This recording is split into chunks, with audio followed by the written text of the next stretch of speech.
서울 강남구 도곡동의 한 동물보호소, 가을 단풍이 지는 쌀쌀한 어느 오후였다. 케이지 안에는 수십 마리의 개들이 저마다의 사연을 안고 있었다. 그 중에서도 특별히 눈에 띄는 한 마리가 있었다. 구석진 케이지에서 다른 개들과는 달리 조용히 앉아있는 진돗개였다. 순백의 털에 날카롭게 선기, 그리고 깊은 슬픔을 담은 듯한 검은 눈동자. 하지만 그 눈빛 속에는 여전히 희망의 불꽃이 꺼지지 않고 있었다. 마치 누군가를 간절히 기다리고 있는 듯한 모습이었다. 이 아이 이름이 뭐예요? 김민호가 보호소 직원에게 물었다. 32살의 그는 강남구 한 IT 회사에서 일하는 평범한 직장인이었다. 최근 부모님을 잃고 혼자가 된 그는 적막한 원룸에서의 외로움을 달래줄 반려견을 찾고 있었다. 바다라고 이름을 지어줬어요. 한 달 전쯤 인근 산에서 발견됐는데 주인을 찾지 못해서 여기 오게 됐죠. 진돗개라서 그런지 다른 개들보다 까다로워요. 낯선 사람한테는 잘 다가가지 않거든요. 벌써 몇 분이 입양을 원했지만 모두 거부했어요. 직원의 말이 끝나기도 전에 신기한 일이 벌어졌다. 민호가 케이지 앞에 쪼그려 앉자 바다는 천천히 일어나 그에게 다가왔다. 그리고는 케이지 철망 사이로 코를 내밀어 민호의 손가락 냄새를 맡았다. 어머, 정말 신기하네요. 이 아이가 처음으로 누군가에게 관심을 보이는데요. 평소에는 사람이 다가가면 구석으로 피해버리는데. 민호는 바다의 눈을 바라봤다. 그 순간 둘 사이에 말로 설명할 수 없는 무언가가 통했다. 마치 오래전부터 서로를 알고 있었던 것처럼, 서로를 기다리고 있었던 것처럼. 이 아이로 정했어요. 그렇게 그날 오후, 바다는 민호의 새로운 가족이 되었다. 보호소를 나서는 바다의 걸음에는 처음으로 희망이 담겨 있었다. 민호의 작은 원룸은 바다가 오면서 완전히 달라졌다. 그동안 차가웠던 집안에 온기가 돌기 시작했고 적막했던 공간에 생명력이 가득해졌다. 첫날 밤, 바다는 민호 침대 옆에 조용히 누워 있었다. 새로운 환경에 대한 불안감이 있었지만 민호의 존재가 그 불안을 달래주는 것 같았다. 민호 역시 오랜만에 편안한 잠을 잘 수 있었다. 혼자가 아니라는 안도감 때문이었다. 다음날 아침 6시 30분, 평소 알람이 울리기 전에 바다가 민호를 깨웠다. 차가운 코끝으로 민호의 뺨을 살짝 건드리며 하루의 시작을 알렸다. 바다야, 좋은 아침이네. 민호는 바다의 털을 쓰다듬으며 일어났다. 바다는 꼬리를 살랑살랑 흔들며 민호 주변을 맴돌았다. 진돗개 특유의 우아하면서도 활기찬 모습이었다. 첫 산책은 둘 다에게 특별한 경험이었다. 집에서 나와 한강공원까지 이어지는 길을 천천히 걸었다. 바다는 처음에는 조심스러웠지만 민호가 옆에 있다는 것만으로도 용기를 얻는 것 같았다. 그 길 중간에 있는 버스 정류장, 한강시민공원 입구는 민호가 매일 출근할 때 이용하는 곳이었다. 바다는 그 정류장을 지날 때마다 특별한 관심을 보였다. 마치 그곳이 중요한 장소라는 것을 본능적으로 아는 것처럼. 여기가 형이 매일 회사 갈 때 타는 정류장이야, 바다야. 바다는 민호의 말을 알아듣기라도 하는 듯 고개를 갸웃거리며 정류장을 살펴봤다. 그리고는 벤치 옆에 자연스럽게 앉았다. 마치 그 자리가 자신의 자리인 것처럼. 첫 주가 지나면서 둘 사이의 일상이 만들어졌다. 매일 아침 함께 산책을 나가고 민호가 출근할 때면 바다는 정류장까지 따라와서 배웅했다. 처음에는 민호가 버스에 오르면 불안해하며 따라가려 했지만 며칠 후부터는 차분히 그 자리에 앉아서 버스가 사라질 때까지 지켜봤다. 바다야, 형 일하러 간다. 착하게 집에서 기다리고 있어. 바다는 작은 소리로 대답하며 꼬리를 살짝 흔들었다. 그 순간 민호는 깨달았다. 진정한 사랑은 시간과 공간을 초월한다는 것을. 기억을 잃어도 서로 떨어져 있어도 진실한 마음은 결코 사라지지 않는다는 것을. 계절이 바뀌고 또 바뀌었다. 가을이 지나고 첫 겨울이 왔다. 바다와 민호는 모든 계절을 함께 보내며 서로에 대한 이해와 사랑을 키워갔다. 특히 겨울이 되면서 둘 사이의 유대감은 더욱 깊어졌다. 바다는 진돗개의 두꺼운 털 때문에 추위를 잘 타지 않았지만 민호가 추워하는 것을 보면 자신의 체온으로 민호를 따뜻하게 해주려 했다. 텔레비전을 보다가 민호가 소파에서 졸면 바다는 조용히 다가와서 민호의 발 위에 누워 발을 따뜻하게 해줬다. 주말이면 둘은 한강공원에서 시간을 보냈다. 바다는 진돗개답게 영리했고 민호가 가르쳐주지 않아도 많은 것들을 스스로 익혔다. 공 던지기, 손 내밀기, 기다리기 등의 기본적인 명령들을 금세 이해했다. 특히 바다는 민호의 감정을 읽는데 탁월했다. 회사에서 힘든 일이 있어 집에 늦게 들어오는 날이면 바다는 평소보다 더 조용히 민호 곁에 붙어 있었다. 기쁜 일이 있는 날에는 함께 뛰어다니며 기쁨을 나눴고 슬픈 일이 있는 날에는 조용히 옆에서 위로해줬다. 바다가 있어서 정말 다행이야. 너 없었으면 이 큰 도시에서 어떻게 혼자 살았을까? 민호의 말에 바다는 고개를 갸웃거리며 작은 소리로 응답했다. 마치 나도 당신이 있어서 행복해요라고 말하는 것 같았다. 민호는 바다 때문에 규칙적인 생활을 하게 되었다. 매일 같은 시간에 일어나고 같은 시간에 산책을 나가고 같은 시간에 집에 돌아왔다. 이런 규칙적인 일상이 민호에게는 안정감을 주었고 바다에게는 예측 가능한 행복을 선사했다. 특히 정류장에서의 배웅과 마중은 둘만의 특별한 의식이 되었다. 아침에 민호가 버스를 타고 떠날 때 바다는 항상 같은 자리에 앉아서 버스가 사라질 때까지 지켜봤다. 그리고 저녁에는 어김없이 그 자리에서 민호의 귀가를 기다렸다. 동네 사람들도 이제 바다를 알아보기 시작했다. 매일 같은 시간에 같은 자리에서 주인을 배웅하고 마중 나오는 충성스러운 개로 유명해졌다. 저게 정말 신기해. 매일 저 시간에 나와서 주인 기다린다더라. 진돗개는 원래 충성심이 강하다고 하던데 정말 그런가 봐. 바다는 이런 관심에도 불구하고 민호 외의 다른 사람들에게는 경계심을 늦추지 않았다. 친근하게 다가오는 사람들에게도 적당한 거리를 유지했다. 오직 민호에게만 모든 것을 맡기고 의지했다. 겨울이 깊어가면서 눈이 내리기 시작했다. 바다는 눈을 좋아했다. 하얀 눈 위에서 뛰어다니며 즐거워했고 눈덩이를 만들어주면 신나게 쫓아다녔다. 민호 역시 바다와 함께하는 눈 오는 날의 산책을 좋아했다. 바다야, 올겨울도 함께 보내자. 내년에도 그 다음에도 계속 함께하자. 바다는 민호의 말에 꼬리를 크게 흔들며 대답했다. 그 순간 둘 다 영원히 함께할 것이라고 믿어 의심치 않았다. 그해 겨울, 유난히 추운 12월의 어느 아침이었다. 전날 밤부터 눈이 내리기 시작했고 아침이 되자 세상은 온통 하얀 눈으로 뒤덮여 있었다. 민호는 그날 회사에서 중요한 프레젠테이션이 있어서 평소보다 일찍 출근해야 했다. 바다야, 오늘은 일찍 가야 해서 산책은 짧게 할게. 미안해. 하지만 바다는 평소와 달랐다.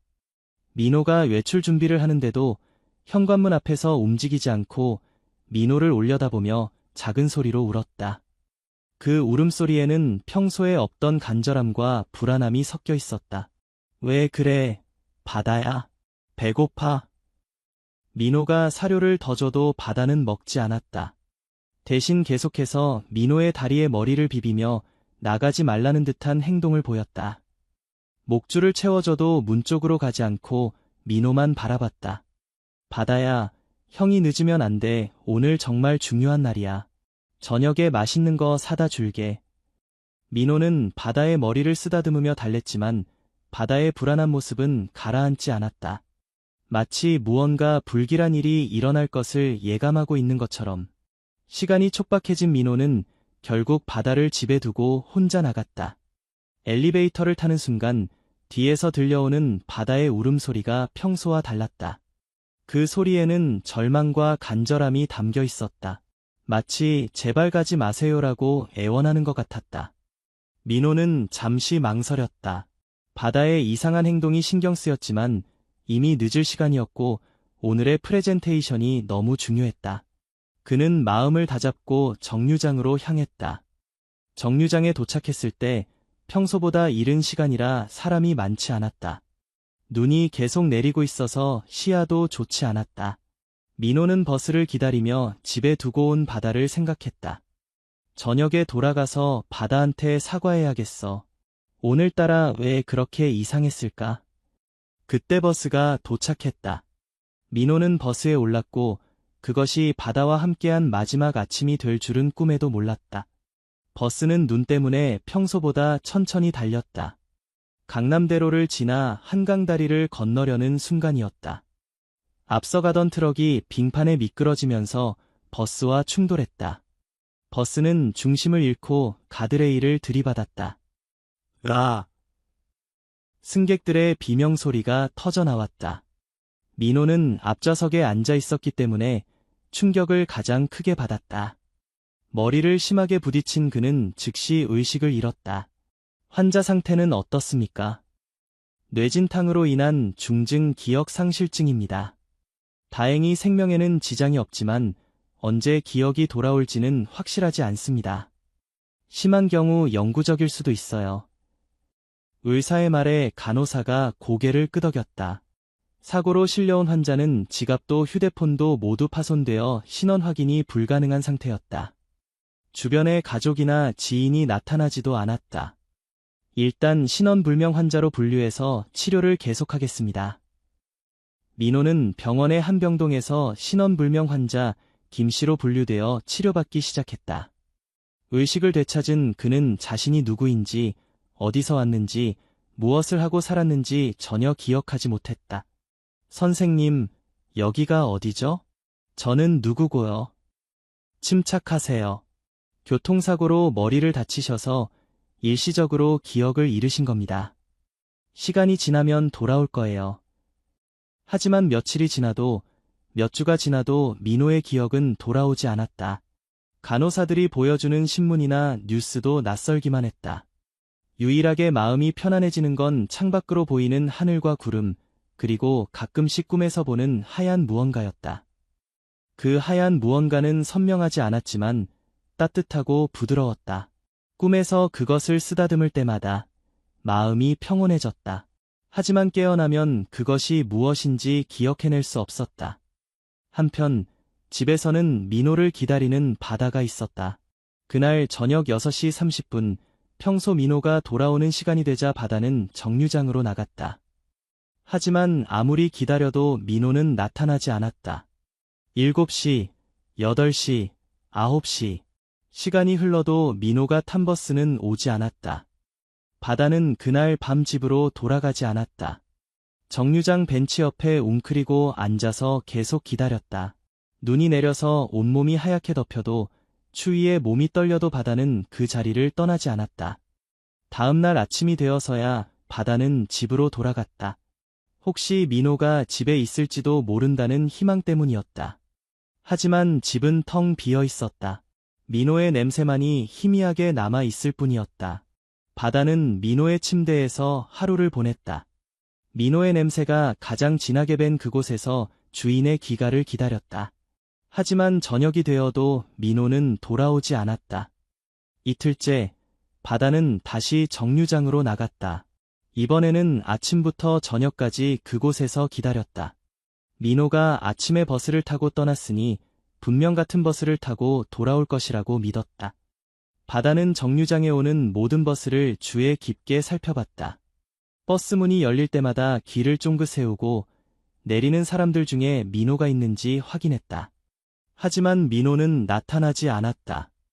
처음 며칠 동안 바다는 집과 정류장을 오가며 민호를 기다렸다. 하지만 일주일이 지나자 바다는 아예 정류장에서 살기 시작했다. 정류장 벤치 옆, 민호가 매일 버스를 타던 그 자리에서 어떻게 해서인지 바다는 현관문 비밀번호를 알고 있는 것 같았다. 아마도 평소에 민호가 누르는 모습을 지켜봐서 기억했을 것이다. 하루에 한 번씩은 집으로 돌아가서 물을 마시고 사료를 먹었지만 대부분의 시간은 정류장에서 보냈다. 바다의 하루 일과는 규칙적이었다. 새벽 6시에 정류장에 나와서 민호가 평소 타던 시간인 7시 30분까지 기다렸다.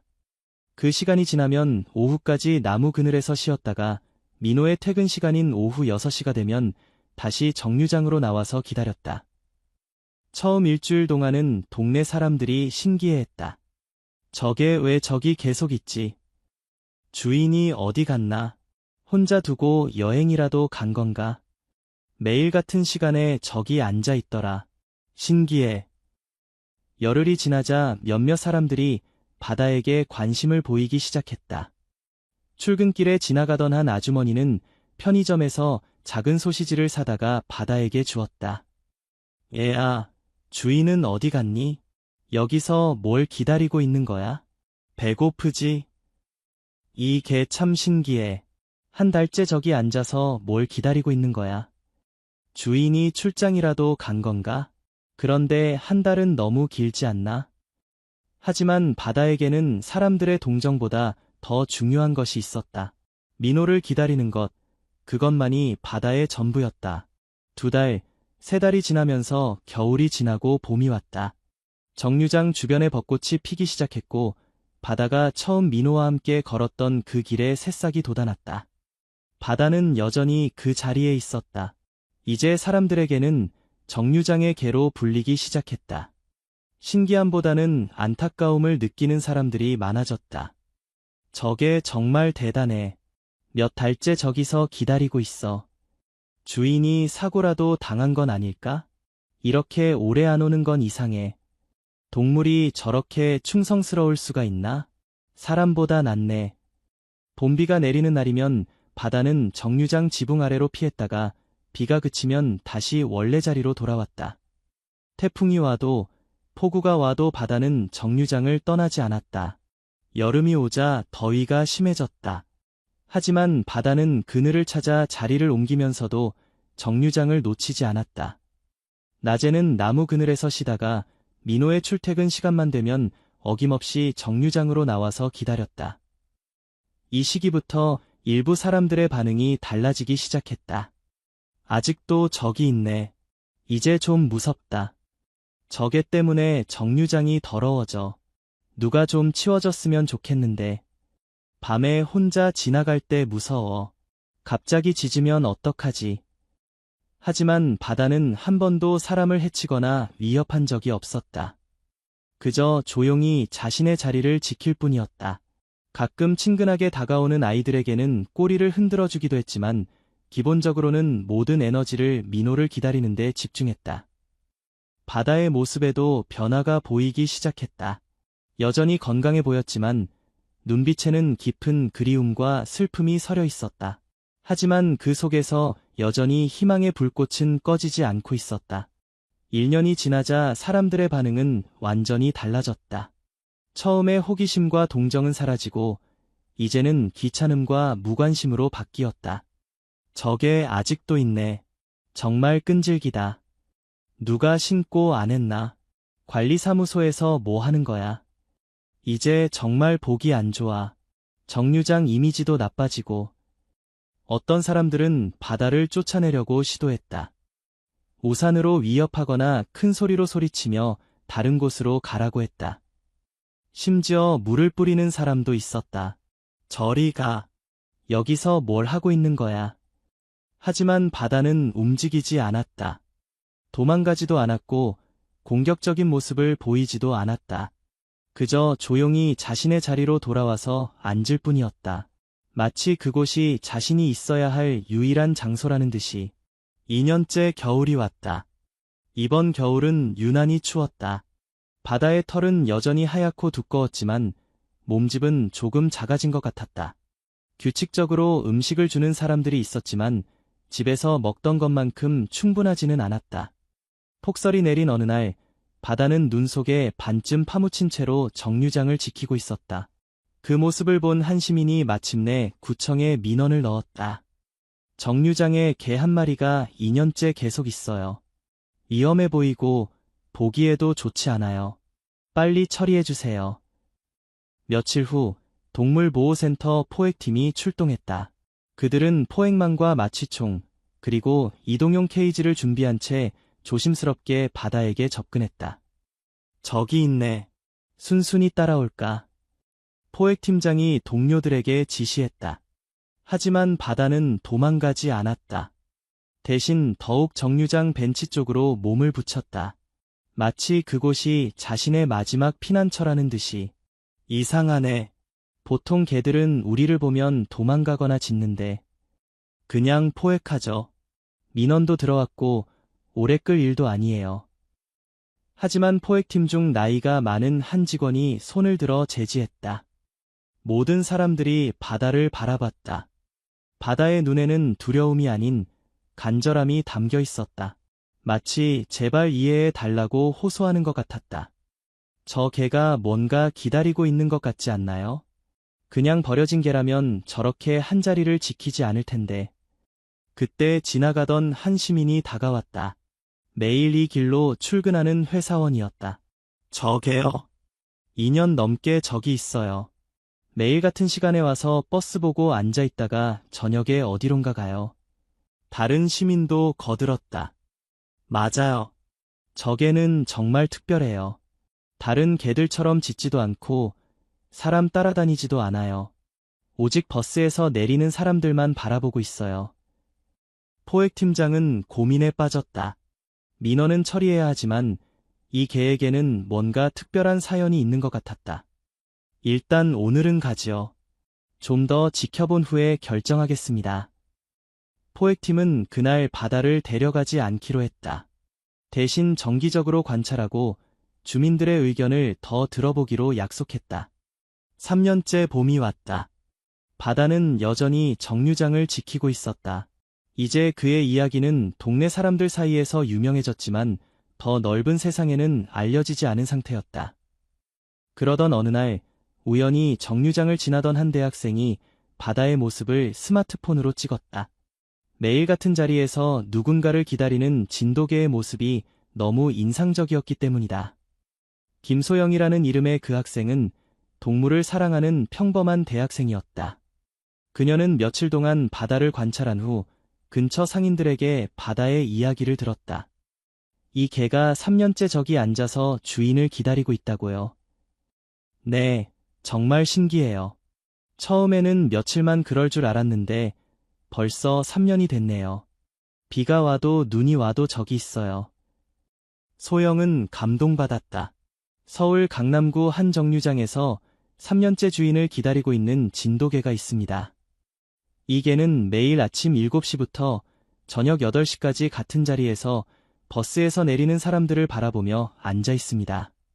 비가 와도 눈이 와도 태풍이 와도 그 자리를 지킵니다. 이런 충성심과 사랑을 보신 적 있나요? 그녀의 게시물에는 바다의 사진들이 함께 올라갔다. 눈 오는 날 정류장에서 기다리는 모습, 비를 맞으면서도 자리를 지키는 모습, 그리고 희망에 찬 눈빛으로 버스를 바라보는 모습. 처음에는 몇 명의 친구들이 좋아요를 눌렀을 뿐이었다. 하지만 며칠 후부터 놀라운 일이 벌어졌다. 게시물이 공유되기 시작한 것이다. 이런 게도 있구나. 정말 감동적이다. 사람보다 더 충성스럽네. 눈물이 난다. 주인이 어디 갔을까? 너무 안타깝다. 일주일 만에 게시물은 수만 명이 공유했고 결국 온라인 뉴스 사이트에서 기사로 다뤄졌다. 서울 정류장에서 3년째 주인 기다리는 진돗개 화재. 이 기사는 다시 TV 뉴스로 이어졌다. 서울 강남구 한 버스 정류장에서 3년째 누군가를 기다리고 있는 진돗개가 화제가 되고 있습니다. 이 개는 매일 같은 시간에 같은 자리에서 버스에서 내리는 사람들을 바라보며 기다리고 있다고 합니다. 뉴스 보도 후 바다를 보러 오는 사람들이 늘어났다. 일부는 단순한 호기심 때문이었지만 대부분은 바다의 충성심에 감동받은 사람들이었다. 정말 여기 있네. TV에서 본 그 개가 맞나? 3년이나 기다렸다니. 정말 대단하다. 사람들은 바다에게 음식을 가져다 주기 시작했다. 하지만 바다는 여전히 민호만을 기다렸다. 모든 관심과 사랑에도 불구하고 바다의 마음속에는 오직 민호뿐이었다. 충청남도 천안의 한 재활병원에서 이 뉴스를 본 사람이 있었다. 기억을 잃은 채로 3년째 병원에서 지내고 있던 한 남자였다. 그는 여전히 신원불명 환자로 분류되어 있었다. 의료진들은 그를 김씨라고 불렀고 그 역시 자신을 그렇게 여기고 있었다. 말이 없고 조용한 환자였지만 최근 들어 조금씩 호전되는 모습을 보이고 있었다. 어느 날 오후 병동 휴게실에서 다른 환자들과 함께 TV를 보던 그가 갑자기 화면을 뚫어져라 바라봤다. 뉴스에는 정류장에서 기다리고 있는 하얀 진돗개의 모습이 나오고 있었다. 바다. 그의 입에서 작은 소리가 흘러나왔다. 3년 동안 거의 말을 하지 않던 그에게서 나온 첫 번째 명확한 단어였다. 간호사 박미영이 놀라서 그를 바라봤다. 뭐라고 하셨어요? 하지만 그는 대답하지 않았다. 대신 눈에서 눈물이 흘러내렸다. TV 화면 속의 진돗개를 보며 조용히 우는 모습에 간호사는 깜짝 놀랐다. 선생님, 괜찮으세요? 왜 우세요? 저 개를. 저게 이름이 바다예요. 간호사는 즉시 담당 의사에게 연락했다. 3년 동안 감정 표현을 거의 하지 않던 환자가 갑자기 변화를 보이는 것은 중요한 신호였다. 정말요? 저 개를 아세요? 잘 모르겠어요. 하지만 분명히 알고 있는 것 같아요. 이름도 바다라고. 하얀 털에. 의사가 병실로 달려왔다. 환자의 상태를 확인하고 자세한 이야기를 들어봤다. 혹시 다른 기억도 떠오르는 게 있나요? 잘 모르겠어요. 하지만 저 개를 보니까 마음이 아파요. 그리고 미안해요. 왜 미안한지는 모르겠지만. 의사는 즉시 경찰에 연락했다. 그리고 뉴스에 나온 진돗개의 정확한 위치를 파악해달라고 요청했다. 경찰 조사가 시작되었다. 병원에서 제공한 환자의 정보와 3년 전 실종 신고가 접수된 사람들의 명단을 대조한 결과 놀라운 사실이 밝혀졌다. 김민호, 32세. 3년 전 12월 교통사고로 실종 신고가 접수되었습니다. 가족이나 가까운 지인이 없어서 찾지 못했는데 경찰관이 병원에 와서 환자에게 확인했다. 김민호라는 이름이 기억나시나요? 환자는 잠시 생각하더니 고개를 끄덕였다. 네, 그런 것 같아요. 김노. 맞는 것 같아요. 그럼 이 개가 정말 당신의 반려견인가요? TV에 다시 나온 바다의 모습을 보며 민호는 확신의 찬 목소리로 말했다. 네, 바다예요.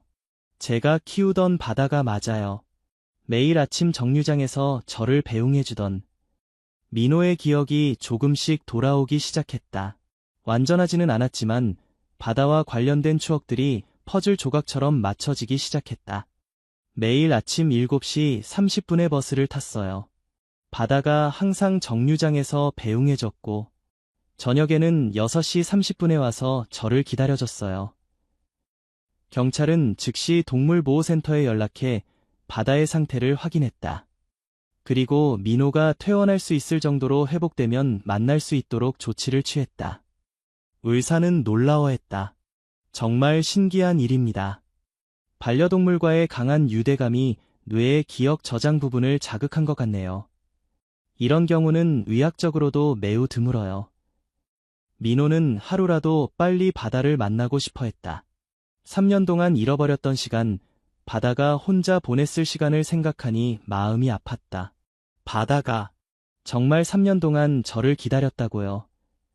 네, 매일 같은 자리에서 기다렸습니다. 한 번도 포기하지 않았어요. 민호의 눈에 다시 눈물이 흘렀다. 이번에는 슬픔이 아닌 감사함과 미안함이 뒤섞인 눈물이었다. 며칠 후 민호는 의사의 허락을 받아 바다를 만나러 갈 수 있게 되었다. 경찰관과 의료진, 그리고 몇몇 기자들이 함께했다. 이미 이 이야기는 전국적인 관심사가 되어 있었다. 그날은 봄비가 살짝 내리는 오후였다. 민호는 병원 차량을 타고 서울로 향했다. 3년 만에 보는 서울의 풍경은 낯설면서도 어딘가 익숙했다. 저기가 한강시민공원 입구 정류장입니다. 차에서 내린 민호는 멀리서 바다의 모습을 확인할 수 있었다. 여전히 같은 자리에 앉아서 버스에서 내리는 사람들을 바라보고 있었다. 바다. 민호는 천천히 다가갔다. 바다는 처음에는 그를 알아보지 못하는 듯했다. 3년의 시간은 민호의 모습을 많이 바꿔놓았기 때문이다. 머리가 길어졌고 몸도 야위었으며 얼굴에는 고생한 흔적이 역력했다. 하지만 바람에 실려온 냄새가 바다의 후각을 자극했다. 바다의 귀가 쫑긋섰고 코를 벌름거리며 민호의 냄새를 맡았다. 바다야, 나야, 민호야. 민호가 부르는 순간이었다. 바다의 온몸이 떨리기 시작했다. 꼬리가 격렬하게 흔들렸고 작은 울음소리가 목에서 터져나왔다. 그 소리는 기쁨과 안도감, 그리고 원망이 모두 섞인 복잡한 감정의 표현이었다. 바다야, 미안해. 정말 미안해. 바다는 더 이상 참지 못했다. 3년 동안 그 누구에게도 다가가지 않았던 바다가 한달음에 달려와서 민호의 품에 안겼다. 민호는 바다를 꼭 안았다. 바다는 민호의 목에 머리를 파묻고 작은 소리로 울었다. 마치 애 이제야 왔느냐, 얼마나 기다렸는지 아느냐고 묻는 듯한 울음이었다. 주변에 있던 사람들은 모두 그 장면을 지켜보며 눈시울을 붉혔다. 기자들도 사진을 찍는 것을 잠시 멈추고 그 감동적인 순간에 집중했다. 바다야, 너 혼자 얼마나 힘들었을까? 정말 미안해. 바다는 민호의 얼굴을 핥으며 기쁨을 표현했다. 3년간의 기다림이 헛되지 않았다는 안도감, 그리고 마침내 주인을 되찾았다는 기쁨이 그 작은 몸 전체로 표현되고 있었다. 동물의 충성심이 이 정도일 줄은 몰랐네요. 정말 감동적입니다. 구경꾼들의 감탄사가 이어졌지만 민호와 바다에게는 오직 서로만이 보였다. 3년이라는 긴 시간이 마치 한순간처럼 사라지는 기적의 순간이었다. 재회 후 며칠 동안 민호는 바다와 함께 병원 근처 숙소에서 지냈다.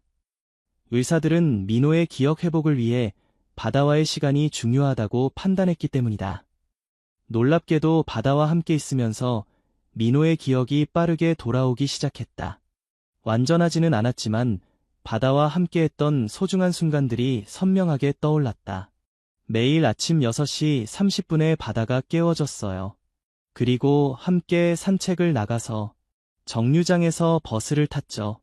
바다는 항상 같은 자리에 앉아서 저를 배웅해줬어요. 저녁에는 어김없이 정류장에서 저를 기다려줬고 함께 집으로 돌아가는 길이 하루 중 가장 행복한 시간이었어요. 의사는 감탄했다. 반려동물과의 강한 유대감이 뇌의 기억 저장 부분을 자극해서 기억 회복을 돕고 있습니다.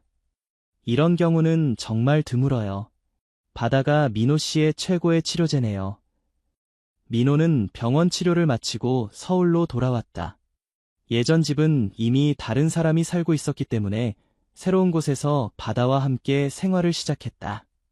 바다는 한시도 민호의 곁을 떠나지 않았다. 마치 다시는 잃어버리지 않겠다는 듯이 민호가 어디를 가든 그림자처럼 따라다녔다. 바다야, 이제 괜찮아. 형이 어디 안 가. 절대 혼자 두지 않을게. 민호는 새로운 회사에서 일을 시작했다. 이번에는 재택근무가 가능한 곳을 골랐다. 바다를 혼자 두고 싶지 않았기 때문이다. 하지만 가끔 외출을 해야 할 때가 있었다. 그럴 때마다 바다는 불안해했다. 민호가 문을 나서려 하면 앞을 막아서며 나가지 말라고 애원했다. 바다야, 형이 꼭 돌아올게. 약속해. 민호는 바다를 안심시키기 위해 항상 돌아올 시간을 정확히 알려줬다. 그리고 약속한 시간을 절대 어기지 않았다. 시간이 흐르면서 바다의 불안감도 점차 줄어들었다. 민호가 약속을 지킨다는 것을 확신하게 되면서 조금씩 안정을 찾아갔다. 민호와 바다의 재회 이야기는 전국적으로 큰 화제가 되었다. 다큐멘터리가 제작되었고 책으로도 출간되었다. 많은 사람들이 바다의 충성심에 감동받았고 반려동물에 대한 인식을 새롭게 하게 되었다. 정말 대단한 개예요. 3년 동안 포기하지 않고 기다렸다니. 사람도 저런 충성심을 가지기 어려울 텐데 정말 배울 점이 많네요. 정류장에는 작은 기념판이 설치되었다. 충성견 바다를 기리며 3년간의 기다림, 영원한 사랑. 이 기념판은 많은 사람들에게 진정한 사랑의 의미를 생각해보게 하는 계기가 되었다. 민호는 이제 다른 방식으로 출근했다. 바다는 여전히 민호를 배웅해주지만 예전처럼 정류장에서 혼자 기다리지는 않는다. 대신 집에서 민호의 귀가를 기다린다. 하지만 가끔 산책을 나갈 때면 바다는 그 정류장 앞에서 잠시 멈춰선다. 3년간의 기다림이 헛되지 않았다는 듯이 뿌듯한 표정으로 벤치를 바라본다. 바다야, 그 정류장이 우리에게는 특별한 곳이지? 바다는 꼬리를 흔들며 대답한다. 그곳은 절망의 장소가 아니라 희망과 사랑이 승리한 기적의 장소가 되었다. 민호와 바다의 관계는 이전보다 더욱 깊어졌다. 3년간의 이별을 겪으며 둘 다 서로의 소중함을 뼈저리게 깨달았기 때문이다. 민호는 바다를 위해 특별한 시간을 만들었다. 매주 토요일은 바다의 날로 정해서 바다가 좋아하는 활동들만 했다. 한강공원에서 뛰어놀기, 맛있는 간식 먹기, 그리고 함께 낮잠 자기. 바다야, 형이 너한테 못해준 3년을 보상해줄게. 바다는 민호의 마음을 아는 듯 더욱 애정 어린 모습을 보였다.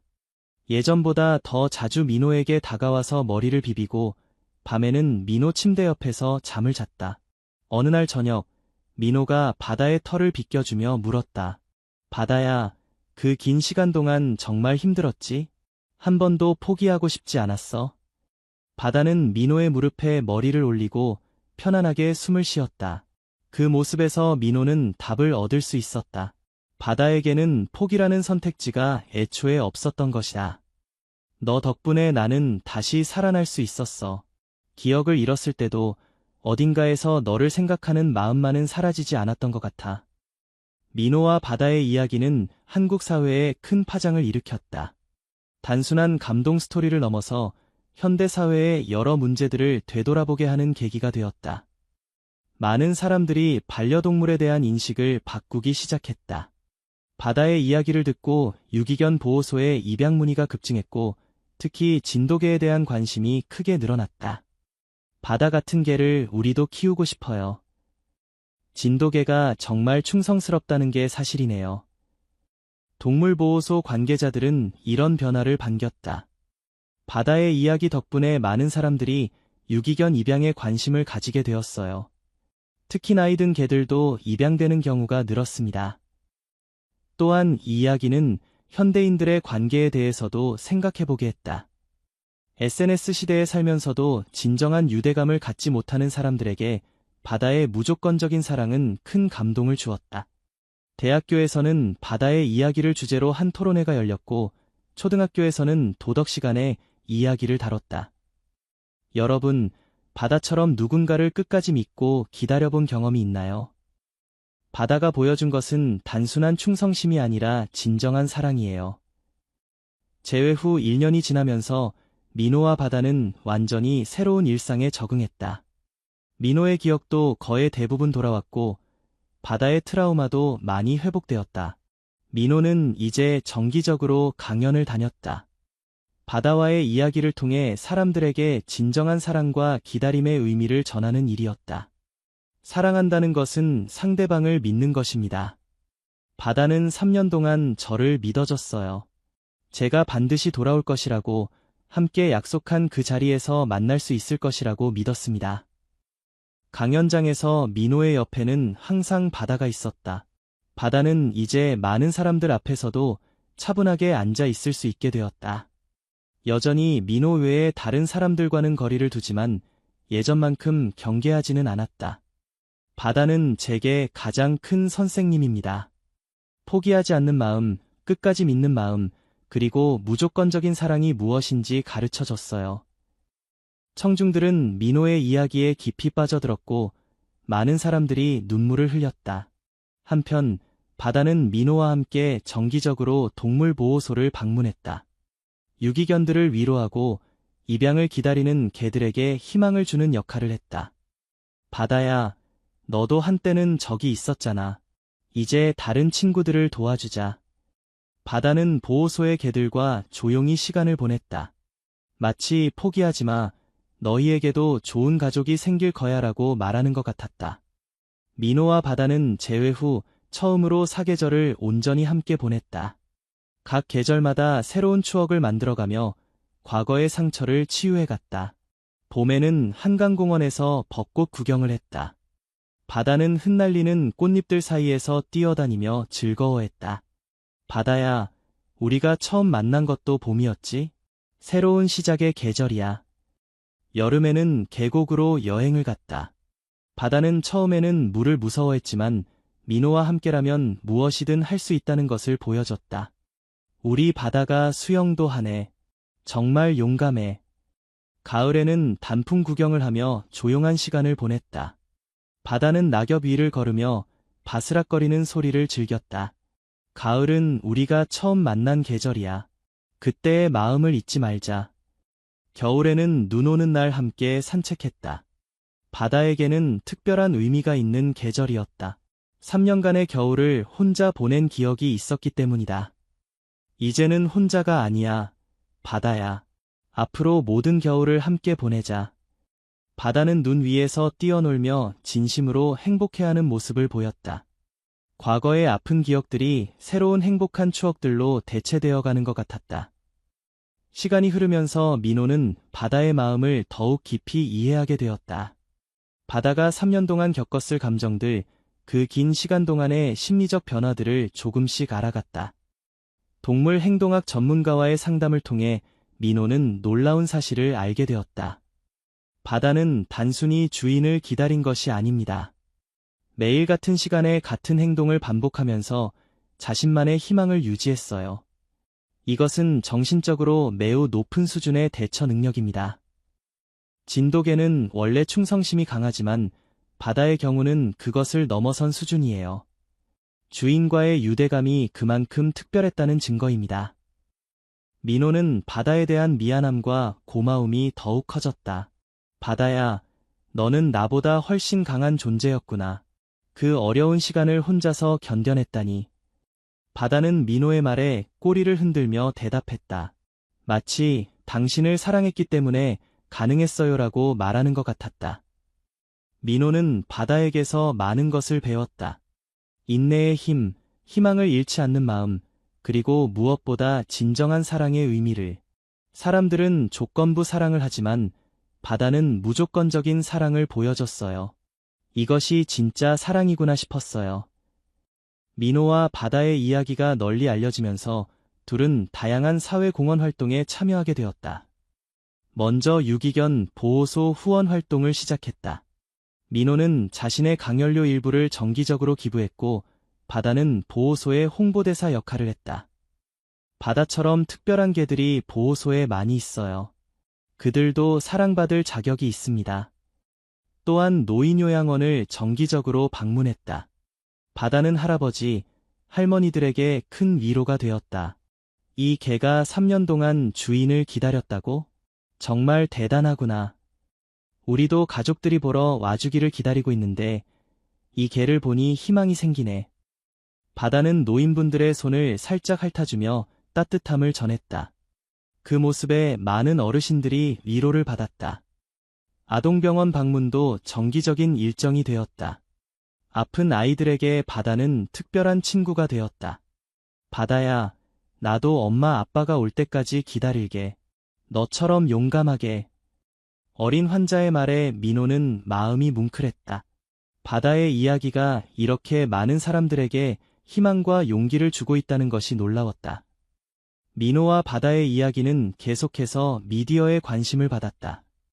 국내뿐만 아니라 해외에서도 이야기에 대한 관심이 높았다.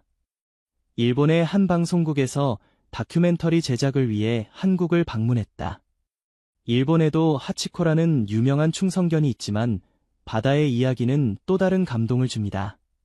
특히 주인이 기억을 잃었다가 되찾는 과정이 정말 드라마틱해요.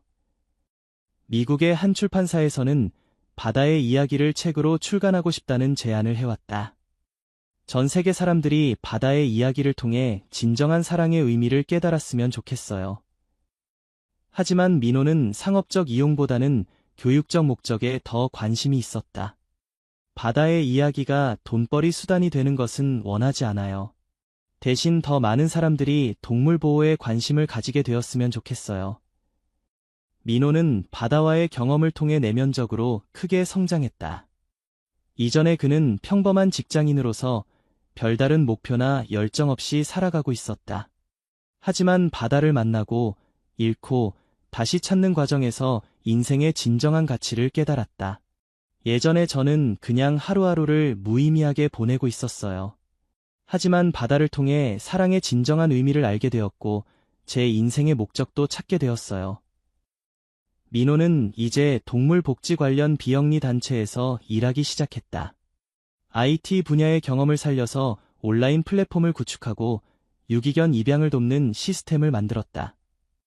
기술을 통해 더 많은 유기견들이 좋은 가정을 찾을 수 있도록 돕고 싶어요.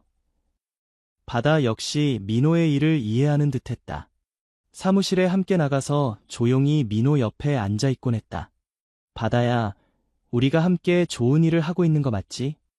바다는 꼬리를 흔들며 대답했다. 두 존재가 하나의 목표를 향해 함께 나아가고 있다는 것이 느껴졌다. 민호와 바다의 이야기에 영감을 받은 사람들 사이에서 작은 기적들이 일어나기 시작했다.